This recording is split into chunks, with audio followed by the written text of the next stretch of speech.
kindlasti see saab preemia, aga kui ma hakkan kommi võtma ja ta tuleb mulle järgi ja hakkab siin kätt ahistama, siis ma saan oma lubaduse tagasi võtta. Ja tähtis on ka see, et te annate sellel hetkel, kui koer vaatab ämbrit.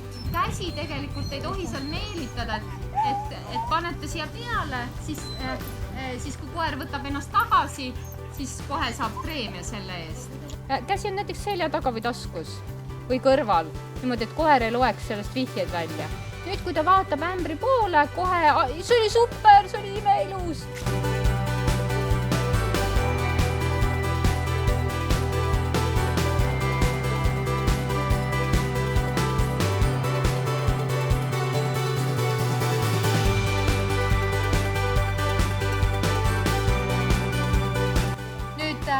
Kuidas me asja raskemaks teeme on niimoodi, et nüüd me hakkame koera näppima, aga samal ajal ta peab ikkagi vaatama ämbrit.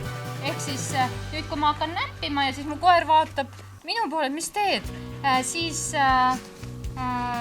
ma võtan oma käe ära ja ütlen, okei, et pole hullu, ma ei näpi. Kui te teate, et teie koeral on näiteks tundlikud käpad või mingi tagumine osa, siis võtke need nagu viimaseks, et mis on kõige raskemad. Me peaksime sama töö nagu selle näppimisega tegema ära nende esemetega. Et näppimise ajal, eks ole, peab olema koera nina sinna ämbrisse ja samal ajal see tehisese tal küljes.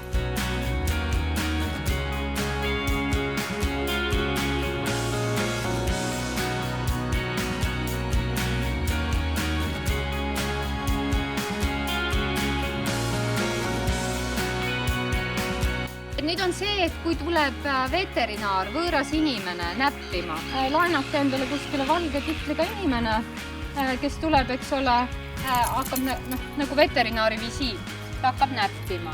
Nüüd selgitage samu põhimõtteid, et kui Jessie näiteks vaataks minu poole, ma kohe võtaks ära, ütleks, palun vabandust. Et kui teil on see super ämbrisse vaatamine juba nii kindel, siis te võite ise sealt ju püsti tõusta.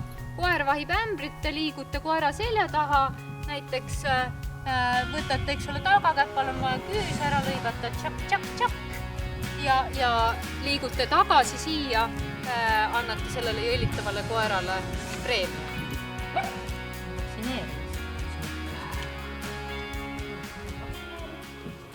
Siis kui ei taha, siis ma võtan ära, vaktsineerime. Super.